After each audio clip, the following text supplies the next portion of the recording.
बड़ा प्रायश्चित आता है। पहला है हस्त कर्म करने वाला, दूसरा है मैथुन की प्रतिसेवना करने वाला, तीसरा रात्रि भोजन करने वाला। ये तीन चीज तो स्पष्ट समझ में आ जाती है। अब अंतिम दो को समझते हैं। सागारिक पिंड। सागारिक पिंड का मतलब होता है कि जो साधु जहां ठहरे, जिनके घर में रुके, उसी घर में आहार लेना, उसी घर से खाना भी लेना। मतलब साधु को ये कल्पनीय नहीं है कि वो जिस घर में रुकते हैं उस गृहपति को कहते हैं सय्यातर, क्योंकि वो उनके स्थान पर रुके हुए हैं। तो वहां का भोजन उन्हें नहीं लेना चाहिए, अगर लेते हैं तो उसमें बड़ा प्रायश्चित आता है। और पांचवा पॉइंट है राजपिंड। राजपिंड का मतलब होता है राजा के घर खाना खाना। अब राजा में भी जैसे आजकल तो राष्ट्रपति या राज्यपाल को भी हम राजा कह दें, या प्रधानमंत्री मुख्यमंत्री कोई भी बड़ी पोस्ट को हम राजा कह दें, या इसे कुछ साल पहले तक जहां एक्चुअल राजा महाराजा हुआ करते थे 100 200 500 साल पहले, तो किसी एक देश में एक राजा है, वो अपने कुछ एरिया का अधिपति है। तो वहां पर ये सब राजा नहीं है। यहाँ राजा का मतलब चक्रवर्ती जैसे राजा, जो बहुत बड़े राजा होते हैं। तो वैसे चक्रवर्ती जैसे राजा के यहाँ पे भोजन नहीं करना, वो उनको मतलब नहीं कर सकते हैं वो। तो सामान्य राजा जैसे आज के समय में अगर मान लीजिए राष्ट्रपति के घर पे कुछ खाना ले लें तो उसमें कोई दिक्कत नहीं है, वो राजपिंड में नहीं आता है। राजपिंड चक्रवर्ती के लिए स्पेशली है, मतलब बहुत बड़े राजाओं के लिए है।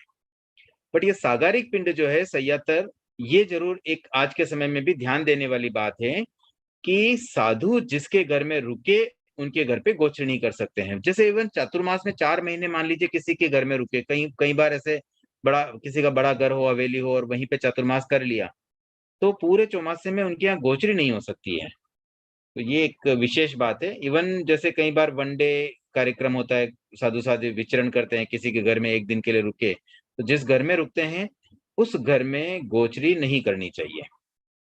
अब हालांकि इसके भी कुछ एक्सेप्शंस आज के टाइम पे कुछ होते हैं, मतलब मैंने ऐसा प्रैक्टिकली देखा भी है। उस तरीके निकाल देते हैं, बिगर वाइफ के नाम पे तो जेंट्स के नाम पे गोचरी हो जाती है, या इस तरह की कुछ चीजें हो रही है या होती होगी। बट नियम ये है, नियम की बात हम यहाँ पर कर रहे हैं जो ठाणम आगम में दिए गए, ये 5 बातें मतलब साधु को नहीं करना चाहिए। उसके बाद है राजांतपुर प्रवेश पद। राजा के अंतःपुर में, मतलब राजा महाराजाओं के जो महल होते हैं उनके अंतःपुर होते हैं, जहां पर उनकी रानियां रहती है, रानियां राजकुमारियां, मतलब जहां लेडीज रुकती है वो एरिया। इवन हम अगर ऐसा सोचे तो हमारे घरों में भी कुछ अगर एक पर्टिकुलर सेक्शन हो जो जहां पर लेडीज ही जाती हो, या जैसे कोई सार्वजनिक स्थल स्थल है वहां पर ऐसा एक रहता है, जैसे टॉयलेट शादी में लिखा रहता है अभी लेडीज ओनली, या ऐसे कोई रूम्स भी बने हुए हो मान लो कि खाली लेडीज के लिए हो, तो वो सब बातें इसमें आ जाएगी। तो मुख्य रूप से यहाँ पर जो उल्लेख है वो राजमहल की अंतःपुर का है, जहां पर रानियां आदि रहती हैं, तो उनमें साधु को नहीं जाना चाहिए। बट ये 5 परिस्थितियां बताई गई है तब उन्हें ये अलाउ है, ये एक्सेप्शन की लिस्ट है। पहली बात यह है कि यदि नगर चारों ओर परकोटों से घिरा हुआ हो और उसके द्वार बंद कर दिए गए हो, और बहुत सारे श्रमण और महान भोजन पाने के लिए नगर से बाहर निष्क्रमण और प्रवेश न कर सके। अब ऐसी स्थिति आ जाए, मान लीजिए कभी ऐसी युद्ध की स्थिति हो, या कुछ एहतियात के रूप में मान लो बंद कर दिया, लॉकडाउन जैसी स्थिति हो, जैसे अभी भी हमने देखा कोविड में जो लॉकडाउन हुआ था, तो उस समय जब कोई ऑप्शन नहीं है तब फिर वो अंतःपुर में, मतलब जहां रानियां रहती है वहां साधु जा सकते हैं। दूसरी परिस्थिति है जब प्रातिहारिक पीठ फलक शैया संस्तारक को वापस देने के लिए, मतलब ये कुछ सामान ऐसे होते हैं जो मान लीजिए साधु लेते हैं। साधु मतलब 2 तरह की चीजें ले सकते हैं। एक तो वो चीजें लेते हैं जो वन टाइम यूज की होती है, उन्हें वापस नहीं किया जा सकता। जैसे मान लीजिए भोजन के अंदर 4 रसगुल्ले ले आए तो वो रिटर्न नहीं कर सकते, अभी 2 रसगुल्ले हमारे काम है, 2 वापस ले लो, दैट इज नॉट पॉसिबल। लेकिन मान लीजिए कोई बाजोट लेके आए, तो वो बाजोट तो रिटर्न करने का ही होता है, मतलब बाजोट पे बैठ भी गए, बैठ के काम में ले लिया, उसके बाद शाम को वापस रिटर्न कर देंगे। तो जो रिटर्नेबल गुड्स होते हैं, उन उन गुड्स को वापस रिटर्न करने के लिए वो अंतःपुर में प्रविष्ट हो सकता है। मान लो अंतःपुर से वहां से कोई बाजोट लेके आए और वो वापस रिटर्न करना है, तो उसके लिए वो वहां जा सकते हैं, दैट इज अलाउड। तीसरा तीसरी परिस्थिति बताई कि कोई दुष्ट घोड़ा या हाथी, मतलब कोई ऐसे जानवर होते हैं जो मतलब उद्दंड करने लग जाते हैं, तो उस समय उनसे बचने के लिए, अपनी रक्षा के लिए अंतःपुर में जा सकते हैं। फिर चौथा कंडीशन है जब अन्य कोई व्यक्ति बलपूर्वक हाथ पकड़ ले और साधु को जबरदस्ती ले जाए, तो उस समय भी वो अपनी सुरक्षा के लिए अंतःपुर में जा सकते हैं। और एक और बताया पांचवा कि कोई साधु नगर के बाहर आराम या उद्यान, आराम का मतलब एक्चुअली वो भी एक टाइप का बाग बगीचा ही कह दीजिए, जिसे छोटा गार्डन है वो आराम है और जो बड़ा गार्डन है वो उद्यान है। तो वहां पर मान लो कोई साधु ठहरा हुआ है और वहां पर मान लीजिए वहां क्रीड़ा होती है, जैसे वहां पर राजा आ जाते हैं, अपना पूरा एक डेरा डाल देते हैं, तो उस समय वो बाहर का पूरा ब्लॉक कर देते हैं कि भाई अभी यहाँ पे हमारे राजा रुके हुए, तो पूरा एक तरह से जैसे मान लीजिए कहीं कोई बिल्डिंग में राष्ट्रपति आ रहे हैं, तो वो पूरा एरिया एक बार लॉक हो जाता है, कोई अंदर से बाहर बाहर से अंदर अलाउड नहीं होते, जिनको पास दिए हुए खाली वही आ पाएंगे। तो ऐसी स्थिति में भी फिर वो क्योंकि वो पूरा एरिया कवर्ड हो गया था, तो राजा मतलब वो अंतःपुर में जा सकते हैं, मतलब राजा का जो डेरा है वहां पर जो अंतःपुर है अभी टेम्परेरी बना हुआ, उसमें साधु प्रवेश कर सकते हैं। तो ये 5 बातें बताई गई हैं कि साधु किन परिस्थितियों में राजमहल के अंतःपुर में या ऐसे स्थानों पर जहां पर अक्सर लेडीज का ही रहना होता है, उन स्थानों पर भी जा सकते हैं। उसके बाद 103 पद में गर्भ धारण से संबंधित बातें बताई गई है। इसमें विशेष रूप से 2 तरह की बातें आती हैं।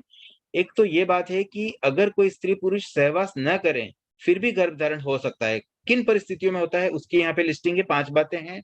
और दूसरी बात यह है कि अगर सहवास करे तो भी गर्भ धारण नहीं होता है, तो वो भी 5 कारण दिए गए हैं। तो गर्भ धारण से संबंधित कुछ बातें हैं, मतलब उनका फिजिकल रिलेशन हुआ या न हुआ उसके बिना भी गर्भ हो सकता है, और फिजिकल रिलेशन नहीं होने पर भी गर्भ हो सकता है, और होने पर भी गर्भ नहीं ठहरता है। ये इससे संबंधित कुछ बातें हैं।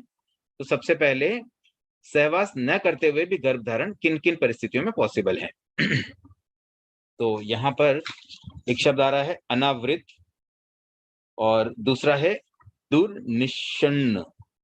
तो ये जो 2 शब्द है ये मतलब एक पर्टिकुलर, एक ऐसी मतलब एक इमेजिनरी आप सोच सकते हैं कैसी परिस्थितियां हैं कि जब कहीं कोई स्थान हो जहां पर पुरुष का वीर्य ऑलरेडी टच किया हुआ, वहां पर गिरा हुआ हो, और उस स्थान पर वो कोई लेडी, मतलब अनावृत का मतलब नग्न अवस्था, और दुर्निषण्ण का मतलब होता है एक कुआसन कह सकते हैं, मतलब दुर शब्द जो आया, निषण्ण का मतलब आसन होता है।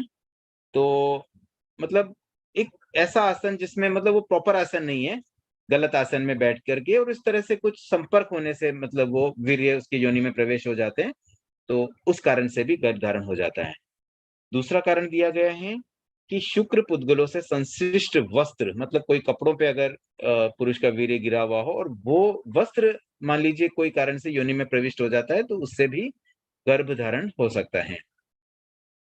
और कभी-कभी मतलब अपने ही हाथों से जो जिसे लेडी को गर्भ धारण करना है वो वीर्य को प्रवेश करवा देती हैं।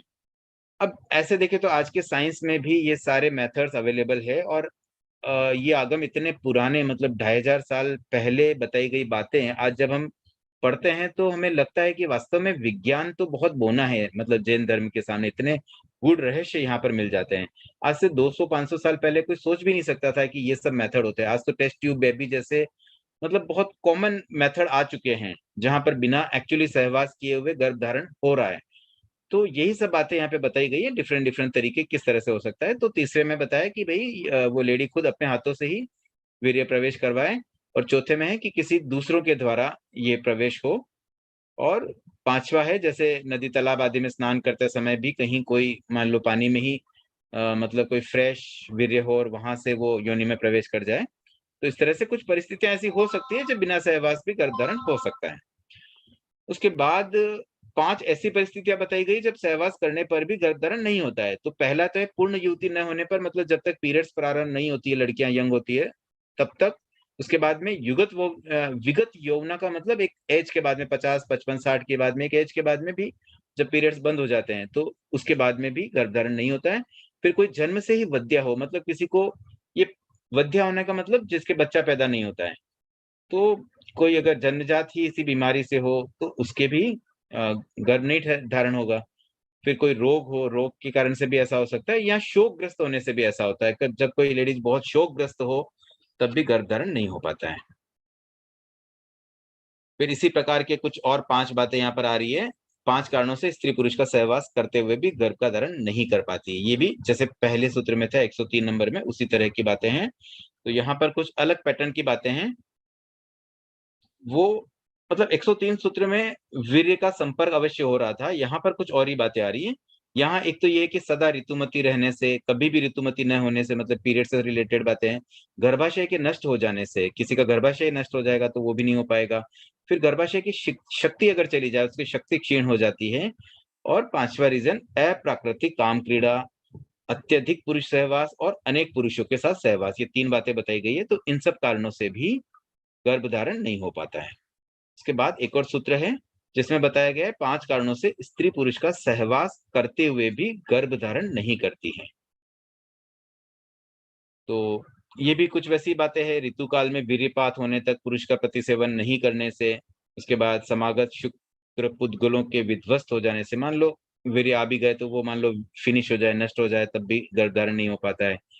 पित्त प्रधान शोणित के उदीर्ण हो जाने से, और देव प्रयोग से भी ऐसा हो सकता है, कोई देवता ऐसा कुछ करना चाहे तो वो भी पॉसिबल है। और एक होता है अपने कर्म के उदय से भी, मतलब कोई पुत्र का फल मिले वैसा कर्म अर्जित ही न किया गया, मतलब ऐसा कोई पुण्योदय न हो, ऐसा कोई पुण्य उदय में न आए, तब भी गर्भ धारण नहीं हो पाता है। अब उसके आगे साधु साध्वियों के एक साथ रहने वाली कुछ बातें हैं कि कब किन परिस्थितियों में साधु और साध्वियां साथ में रह सकते हैं। और इनफैक्ट यहाँ पर तो यहाँ तक बताया गया है कि अचेल साधु और साध्वियों के लिए तो अचेल का ऑप्शन नहीं होता। अचेल का मतलब नग्न साधु, जो कपड़े नहीं पहनते, दिगंबर साधु जो होते हैं, वो भी साध्वियों के निवास पर रुक सकते हैं।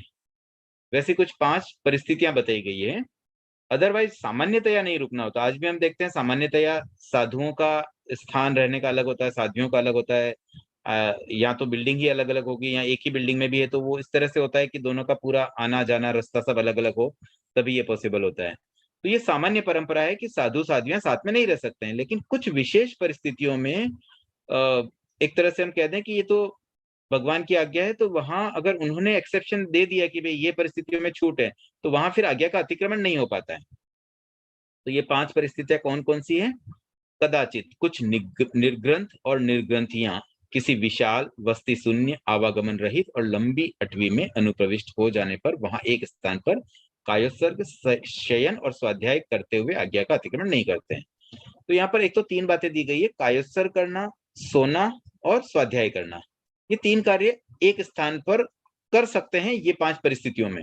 तो पहली परिस्थिति क्या है कि कोई बहुत बड़ी जगह हो, विशाल हो, और वहां पर पब्लिक ज्यादा आती जाती नहीं हो, बस्ती शून्य हो, और कोई आता जाता भी ना हो, तो उसमें प्रवेश करने पर, क्योंकि बहुत बड़ी जगह है तो चलो एक एरिया में साधु रह जाएंगे, एक में साध्वियां, तो वो यहाँ पर पॉसिबल है।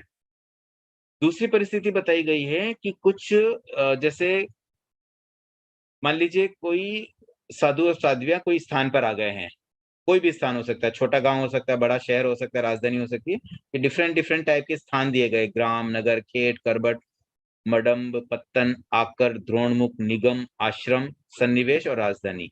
तो ये छोटे से बड़े स्थानों की बात कर सकते, भाई छोटा गांव है कि बड़ा स्थान है। अब वहां पर मान लीजिए एक जगह पर किसी एक को तो स्थान मिल गया, मान लो साधुओं को मिल गया, साध्वियों को नहीं मिल पाया, या साध्वियों को स्थान मिल गया, साधुओं को नहीं मिल पाया। अब पूरा घूम लिया और कहीं जगह ही नहीं मिली, एक ही जगह मिली। तब फिर वो क्या करते हैं कि वहां पर उसको अलाउ किया गया है कि अगर ऐसा कुछ हो जाए कि वहां 2 में से किसी एक को ही उपाश्रय मिला है, तो जिन्हें नहीं मिला है वो भी वहां पर ठहर सकते हैं।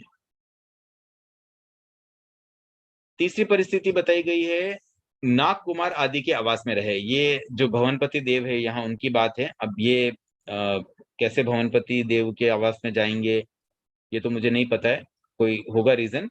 बाकी हम ये समझ ले कि कोई एक नॉर्मल आवास मिले, कोई अच्छा आवास मिल गया, तो अति विजनता होने के कारण वहां पर मान लीजिए साध्वियों की सुरक्षा की एक समस्या लगे कि यहाँ पे साध्वियां सेफ नहीं है, तो उनकी सेफ्टी के लिए भी साधु वहां ठहर सकते हैं।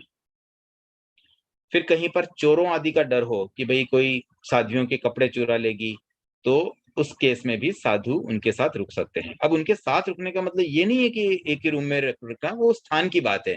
एक तरफ साध्वियां एक तरफ साधु, डिस्टेंस तो रहेगी ही, क्योंकि ब्रह्मचार्य का तो उनका महाव्रत का पालन है ही।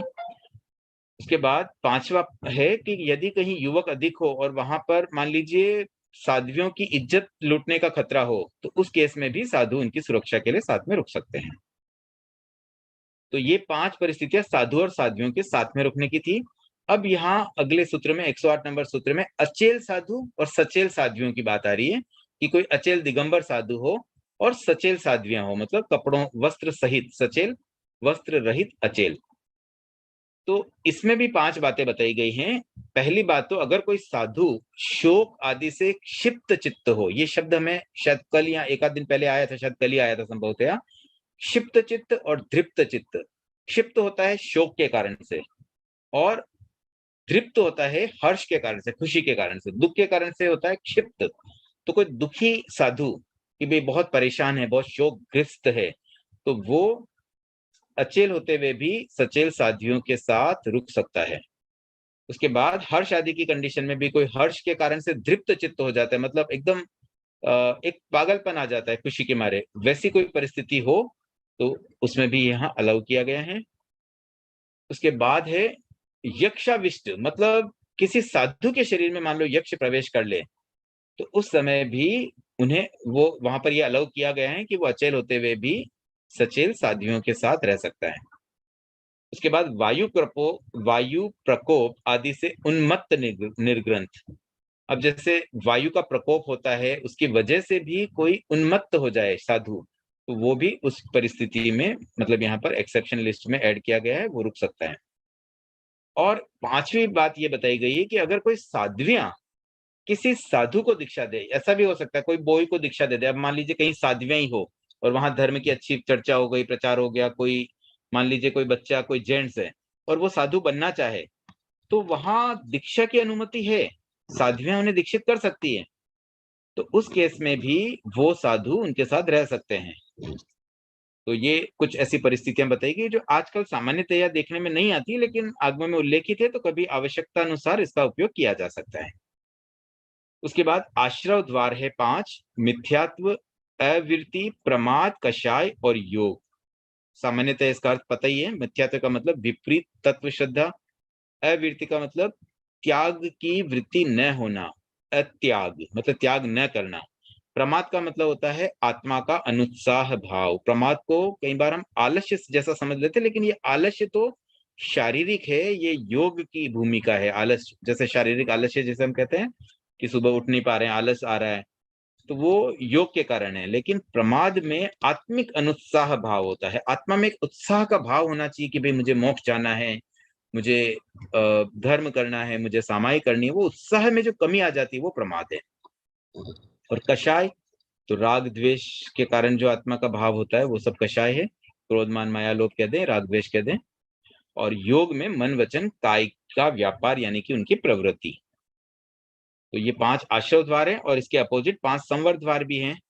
सम्यक्त्व, वृत्ति, अप्रमाद, अकषाय और अयोग। जो हमने मिथ्यात्व के 5 आश्रव के 5 प्रकार देखे थे, उसी के अपोजिट संवर के 5 प्रकार हैं। उसके आगे हैं दंड 5। दंड का मतलब होता है किसी को दंडित करना। और दंडित कैसे किया जाता है, किसी को दंड हम कैसे देंगे, जैसे किसी पे प्रहार करना, किसी को प्रताड़ित करना, किसी को मारना, यही तो दंड होते हैं। तो दंड को हम एक तरह से हिंसा कह सकते हैं। तो ये दंड या हिंसा 5 प्रकार की कैसे होती है। पहला है अर्थदंड, किसी कारण से, प्रयोजन से। अर्थ मतलब कोई तो उसका अर्थ था, किसी रीजन से किसी को मारना, वो हिंसा करना, वो अर्थदंड है। फिर अनर्थ दंड, बिना कारण के मारना। अब कई बार अनर्थ दंड भी हो जाता है, कोई रीजन नहीं है, बस बैठे बैठे ही हिंसा हो गई। कोई चींटी चल रही थी, ऐसे हाथ लगा दिया, मार दिया उसको, तो वो बिना मतलब का। तो दोनों तरह की हो सकती है, एक तो प्रयोजनवश और एक निष्प्रयोजन। उसके बाद तीसरा हिंसा दंड। हिंसा दंड में ये होता है कि कोई मेरी हिंसा नहीं कर ले, इस डर से हम किसी को मार देते हैं। जैसे मान लीजिए मच्छर घूम रहे, वो मच्छर मुझे काट देगा, वो मुझे कष्ट देगा, इसलिए मैं उसको पहले ही मार दूं। ये बात सोचना और ऐसा करना, वो हिंसा दंड है। या कोई व्यक्ति पे भी डाउट हो, भाई ये मेरा मर्डर कर देगा, इससे पहले मैं उसका मर्डर कर दूं, ये हिंसा दंड में आता है। उसके बाद एक अकस्मात दंड होता है, जिसमें एक्चुअली किसी और को प्रहार कर रहे थे और किसी और को लग गया। मतलब मान लीजिए किसी ने धनुष छोड़ा या किसी ने मतलब बंदूक से गोली मारी और वो गोली किसी और को मारा था और वो व्यक्ति नीचे बैठ गया, पीछे वाले को गोली लग गई, ऐसे गलती से किसी और को अकस्मात लग जाना। और फिर है दृष्टि विपर्यास दंड। मतलब गलतफहमी की वजह से, जैसे किसी ने अपराध नहीं किया लेकिन हमें लगा उसने अपराध किया इसलिए हमने उसको दंडित कर दिया, इस तरह से जो दंड होता है वो दृष्टि विपर्यास दंड होता है। तो ये दंड के 5 प्रकार हैं। उसके आगे क्रियापद है। वैसे ये क्रियापद हमने पहले भी किया था, सेकंड चैप्टर में बहुत विस्तार से 2-2 स्थानों के रूप में बहुत सारी क्रियाएं हमने की थी। अब उसका एक रिवीजन जैसा है, पुनः एक बार हम रिवीजन कर लेते हैं। यहाँ पर 5-5 प्रकार की क्रियाओं का वर्गीकरण है। पहली 5 वर्गीकरण है आरंभिकी, पारिग्रहिकी, माया प्रत्यय, अप्रत्याख्यान क्रिया और मिथ्या दर्शन प्रत्यय। वैसे ये प्रथम 4 क्रियाएं भी चौथे चैप्टर में आई हुई है, वहां पर मिथ्या दर्शन प्रत्यय नहीं थी। तो इन 5 का अर्थ क्या होता है? आरंभिकी का मतलब हिंसा से संबंधित, पारिग्रहिकी मतलब परिग्रह से संबंधित, माया प्रत्यय मतलब माया के कारण होने वाली क्रियाएं, और अप्रत्याख्यान क्रिया का मतलब हुआ अत्याग के कारण, मतलब त्याग न करना, अव्रत जो आश्रम है ना उसकी वजह से जो भी क्रियाएं हो रही है। और फिर मिथ्या दर्शन का मतलब हुआ कि मिथ्यात्व के कारण से जो भी क्रियाएं होती, मतलब ये एक्चुअली पाप लगने के तरीके हैं, ये सबसे पाप लगता है, माया से भी लगता है, अव्रत से भी, मिथ्यात्व से भी। तो ये इन इन कारणों से जो भी क्रियाएं हो रही है वो इन 5 वर्गीकरण में डिवाइड हो गई है। उसके बाद ये आता है कि मिथ्या दृष्टिक नेरियकों के 5 क्रियाएं होती है। यहाँ मिथ्या दृष्टि इसलिए कहा गया क्योंकि सम्यक दृष्टि के मिथ्या दर्शन प्रत्यय नहीं होती है, उनकी खाली 4 ही क्रिया होती है। ये बात हम पूर्व चैप्टर में भी कर चुके हैं, चौथे चैप्टर में। तो इसलिए यहाँ स्पष्ट रूप से मिथ्या दृष्टि शब्द आया है। तो मिथ्या दृष्टि नैरिकों की ये 5 क्रियाएं होती है, और उसके आगे ये दिया गया है कि विकलेंद्रिय और सभी मिथ्या दृष्टि वाले दंडकों में भी ये 5 क्रियाएं होती है। मतलब मिथ्या दृष्टि होना जरूरी है तभी 5वीं क्रिया होगी। तो 4 क्रिया तो सभी की होती है, 5वीं क्रिया केवल मिथ्या दृष्टि की है। तो ये 5 क्रियाएं सभी दंडकों में होती है। उसके आगे क्रिया के 5 प्रकार बताए गए हैं, ये अलग अपेक्षा से हैं। कायी की मतलब शरीर से होने वाली क्रिया, अधिकरणी की हिंसक उपकरणों के संयोजन एवं निर्माण से संबंधित क्रियाएं। ये भी हम एक्चुअली पहले सारा कर चुके हैं सेकंड चैप्टर में, एक बार खाली रिवीजन जैसे ही है तो थोड़ा क्विकली करना चाहूंगा। प्रादोषिकी मतलब प्रद्वेष के कारण, द्वेष, द्वेष, मत्सर, क्रोध, इन कारणों से जो क्रिया होती है। फिर एक होता है पारितापनिकी, परिताप या कष्ट देने से होने वाली क्रिया। किसी को जब हम परिताप देते हैं तो उससे संबंधित जो भी क्रिया है वो पारितापनिकी में आ जाती है। और प्राणातिपात क्रिया में किसी के प्राण ही ले लेना, मतलब उसको मौत के घाट उतार देना, मृत्यु कर दे, किसी को मार देना। उसके बाद ये क्रियाएं भी सभी दंडकों में होती है। उसके बाद पुनः ये 5 क्रिया जो रिपीट हो रही है, आरंभिकी, पारिग्रही की, मुझे लग रहा है ये पूरा रिपीटेशन है। सूत्र संख्या 112 में जो दिया गया है वो पूरा यहाँ पे रिपीट हो रहा है, 117 में भी। और फिर इसके साथ ये दिया गया है कि सभी दंडकों में ये 5 क्रियाएं होती हैं। तो यहाँ तो ये हो सकता है कि यहाँ पर 112 में जब दिया गया तो उसके आगे 113 में मिथ्या दृष्टि दंडकों की बात की गई थी, यहाँ सभी दंडकों की बात की। क्योंकि सभी दंडकों में अगर कोई वर्ड आ रहा है कि, तो उसमें मिथ्या दृष्टि, सम्यक दृष्टि दोनों जीव है। तो अगर मिथ्या दृष्टि में भी वो चीज हो रही है तो वो पूरे दंडक में एप्लीकेबल है, मतलब पूरे दंडक में कोई एक के साथ में भी वो चीज हो रही है तो हम कह सकते हैं भी इस दंडक में ये चीज है। तो उस अपेक्षा से अगर हम मिथ्या दृष्टि, क्योंकि सारे के सारे दंडकों में मिथ्या दृष्टि जीव हो सकते हैं, ऐसा कोई दंडक नहीं है जिसमें केवल सम्यक दृष्टि ही होते हैं। इस अपेक्षा से यहाँ पर 118 सूत्र में सभी दंडकों में ये 5 क्रियाएं होती है, ये बात आ गई है। उसके बाद 119 नंबर में अगेन क्रिया के 5 प्रकार दिए गए हैं। दृष्टिजा मतलब दृष्टि के कारण, देखने से होने वाली क्रिया। पृष्टिजा मतलब स्पर्श के कारण, छूने से होने वाली क्रिया। उसके बाद में है प्रातिथिकी, प्रातिथिकी का मतलब नए कलह पैदा करना, उस तरह की क्रिया जिससे नए झगड़े पैदा हो जाए। फिर है सामंतोपनिपातिकी, सामंतोपनिपातिकी का मतलब कोई भीड़ भाड़ वाली जगह होती है ना, जहां पर पब्लिक प्लेस पर कोई जो क्रियाएं होती है उसको कहते हैं। और स्वास्तिका, एक चीज आप ध्यान रखिए, क्रिया का मतलब यहाँ पे सारी पाप क्रियाओं से, अशुभ क्रियाओं की ही बात आ रही है, ये बात हम सेकंड चैप्टर में भी जान चुके थे। तो जहां भी क्रिया शब्द आ रही है मतलब वो अशुभ क्रिया है जो पाप बंधन के कारण बनती है। और उसके बाद है स्वाहस्तिका मतलब अपने हाथों से होने वाली क्रिया। फिर ये भी 5 क्रियाएं सभी दंडकों में होती है। फिर एक और प्रकार है क्रिया का नेषष्टिकी। नेषष्टिकी का मतलब होता है अपने हाथ से फेंकने से, मतलब एक तो अपने हाथ से खुद क्रिया करते हैं और एक फेंक करके। तो एक्चुअली ये क्रिया के 10 प्रकार है, उसमें से 5 इस सूत्र में दी, 5 उस सूत्र में दी, मतलब वैसा करके डिवाइड किया हुआ है। तो इससे पहले जो हमने पढ़ा था स्वाहस्ती का मतलब अपने हाथ से होने वाली क्रिया, मतलब हाथों से स्वयं करना, और एक कोई चीज फेंक करके करना। तो निष्षष्टिकी का मतलब कोई चीज फेंक करके जो क्रिया होती है। फिर आज्ञापनिकी का मतलब होता है आज्ञा देना या मंगवाना, कोई चीज मंगवा करके जो क्रिया होती है। फिर एक है वैदारनिका, मतलब किसी की कोई सीक्रेट बात को रहस्योद्घाटन करना, कह देना, मतलब उजागर कर देना, गुप्त बात को उजागर करने वाली क्रियाएं। फिर एक है अनाभोग प्रत्यया, अज्ञान वश होने वाली क्रिया, मतलब लैक ऑफ नॉलेज की वजह से जो गलत कार्य हो रहे हैं, जो अशुभ क्रियाएं होती है, वो सब इसमें आ जाती है। और पांचवा है अन्वकांक्षिक प्रत्यया, आलस्य के कारण रूल्स फॉलो नहीं करना, मतलब जो बातें बताई गई है शास्त्रों में उनका अनुसरण न करना, वो होता है अन्वकांक्ष प्रत्यया। तो ये 5 क्रियाएं भी सभी दंडकों में होती हैं। उसके बाद क्रियाओं का एक और भेद है, पांचवा अंतिम है, इसे भी पूरा कर लेना चाहता हूं एक आध मिनट में। प्रेयस प्रत्यय, प्रेयस का मतलब राग, तो राग से होने वाली क्रिया। और दोष प्रत्यय का मतलब द्वेष से होने वाली क्रिया। उसके बाद प्रयोग क्रिया, गमनागमन की क्रिया, चलने आदि में जो भी अपना व्यवहार में जो क्रियाएं हो रही हैं उससे योग के कारण जो क्रिया हो रही है वो। और फिर एक है समुदान क्रिया, मन वचन और काया की प्रवृत्ति। फिर एक है इरियापथी की, इरियापथी की ये क्रिया होती है वीतराग के। वीतराग के कर्म बंधन कैसे होते हैं, वो जो प्रवृत्ति होती है, क्योंकि उसमें कषाय बिल्कुल जीरो होता है, जीरो कषाय की अवस्था में जब कोई कर्म चिपकते हैं तो उन्हें चिपकने के लिए बहुत ज्यादा स्निग्धता नहीं मिलती है, तो वो चिपक के तुरंत खड़ जाते, गिर जाते हैं। तो वो खाली 2 समय की होती है, एक समय में बनते हैं, दूसरे समय में भोग लिए जाते हैं, उसे कहते हैं इरियापथी की क्रिया। तो इस प्रकार से ये 5 क्रियाएं भी इसमें ये बताया गया है कि ये क्रियाएं मनुष्यों के ही होती हैं, शेष दंडकों में नहीं। ये जो 5 है ना लास्ट वाली, ये कुछ अलग अपेक्षा से है, तो ये केवल मनुष्यों के लिए बताई गई है। मतलब जो 5 क्रियाओं का ये भेद है, ये सब में नहीं हो सकती, क्योंकि इरियापथी की क्रिया ये केवल मनुष्यों में ही पॉसिबल है। वीतरागी तो केवल मनुष्य ही हो सकते हैं, 11वें गुण स्थान के बाद वाले साधु और मनुष्य। तो इस 5वें क्रिया की अपेक्षा से ही ये बताया गया है कि ये 5 क्रियाएं केवल मनुष्य में होती हैं। तो आज के लिए हम इतना ही रखते हैं। परिज्ञा पद 123 से अगले सेशन में करने का भाव रहेगा। जिज्ञासाएं आमंत्रित है।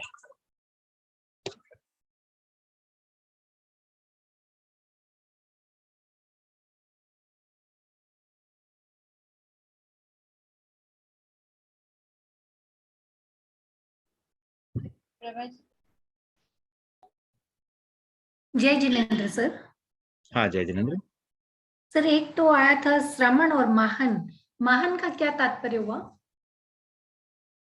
एक्चुअली ये साधु के ही पर्यायवाची है वैसे तो। वैसे 2 पर्यायवाची शब्दों के भी अलग अलग अर्थ होते हैं। तो अभी फिलहाल तो मैं पर्यायवाची शब्द की अपेक्षा से कह दूं तो दोनों शब्द साधु के लिए आए हैं, बट अगर हम इस पर्टिकुलर पर्याय का, इस पर्टिकुलर शब्द का अर्थ जानना चाहें तो मैं थोड़ा इस पे खोज करके आपको बताने का भाव रखता हूँ। श्रमण और महान वैसे दोनों साधुओं के लिए युक्त होता है। और एक था ये सूत्र नंबर 107 107 में पित्त शोणित के उदीर्ण हो जाने से, तो उसका क्या तात्पर्य हुआ? मतलब वो जैसे वात पित्त और कफ 3 चीजें होती है ना जो अफेक्ट करती है, रोग पैदा करती हैं जी आयुर्वेद जी। के अनुसार। ओके। तो और वो पित्त की वजह से वो जो वीर्य है ना वो काम का नहीं रहता, ऐसा समझ लीजिए। ओके।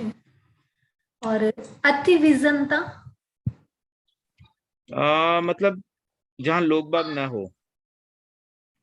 यानी सोना घर या जैसे। हाँ वैसा ही कुछ। और एक लास्ट, मिथ्या दृष्टि नरेकों के 5 क्रियाएं होती हैं, तो क्या नरेक सम्यक दृष्टि भी होते हैं? हाँ निरिक में भी सम्यक्त्वी, चारों गतियों में सम्यक्त्वी और मिथ्यात्वी दोनों प्रकार के जीव होते हैं।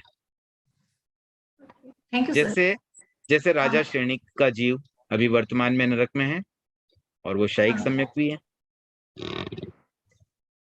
जी जी। Thank you sir.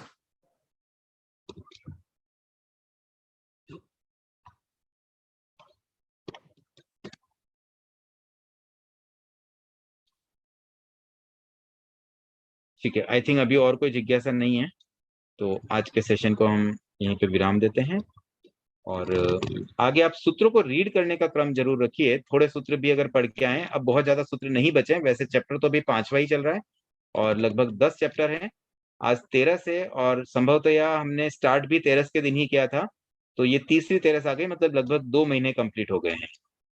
तो उस पीरियड में अभी तक हम 5वें चैप्टर में ही पहुंचे हैं, तीसरा चौथा बहुत बड़ा था चैप्टर, अब आगे के चैप्टर थोड़े फास्ट हो पाएंगे, बहुत अधिक सूत्र नहीं है, तो संभावना है कि 1 से 2 महीना और लग सकता है, कम से कम 1 महीना तो अभी है। तो आप स्थिरता से इस क्रम को कंटिन्यू करें, थोड़ा सा बड़ा आगम है और कई बार ऐसा भी हो जाता है कि बीच में ब्रेक हो जाता है, कुछ सेशंस जैसे मिस हो गए, तो मैं तो यही कहूंगा कि कोई बात नहीं, मिस हो गए उसको बाद में कभी समय मिले तब सुन लें, लेकिन एक बार कंटिन्यू अवश्य कर लें, मतलब कंटिन्यू करना ठीक है, क्योंकि बहुत ज्यादा ऐसा नहीं कि पहले की बातें रिपीट होती है या पहले का नहीं पढ़ा है तो आगे नहीं समझ पाएंगे, सारे सूत्र इसमें इंडिपेंडेंट है, बहुत ज्यादा डिपेंडेंसी नहीं है, तो जहां से भी जब भी समय मिले पढ़ना शुरू रखें।